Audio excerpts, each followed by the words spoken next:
నా పేరు వై ప్రసాద్.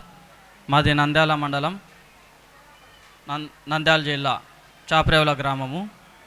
నేను 2023 అక్టోబర్ 13వ తారీఖున నంద్యాలలో హెల్త్ ఇష్యూ వలన నంద్యాలలోని ఉదయానంద హాస్పిటల్లో చేరడం జరిగింది. అక్కడ వెళ్ళిన తర్వాత డాక్టర్లు నా పరిస్థితి చూసి, మేము ఇతన్ని హాస్పిటల్ చేర్చుకోలేము, హైదరాబాద్ తీసుకెళ్ళండి అని చెప్పినప్పుడు మా తల్లిదండ్రులు, మా బావ చాలా బాధపడి హాస్పిటల్లో అక్కడ చేర్పించినారు. అయితే ఆ రోజు నుంచి నేను 6 రోజులు కోమాలు ఉండడం జరిగింది. కోమాలు ఉన్నప్పుడు మా బావ నా ఫోటో జిరాక్స్ తీసుకొని కర్నూలులో ప్రార్థనా శక్తి ప్రార్థన నందు మా బావ జిరాక్స్ ఫోటో పైన ఈసాకయ్య గారితో ప్రేయర్ చేయించడం వల్ల అక్కడి నుంచి నాకు స్వస్థత కలగడం ప్రారంభమైంది.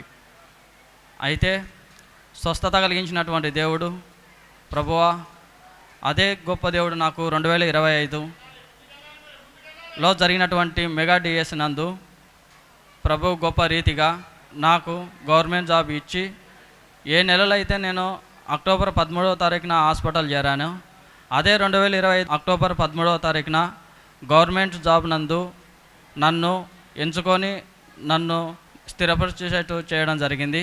అదేవిధంగా నాకు ఈ విధంగా స్వస్థత కలిగే విధంగా నాకు ప్రేయర్ చేసినటువంటి ఈసాకయ్య గారికి వందనాలు.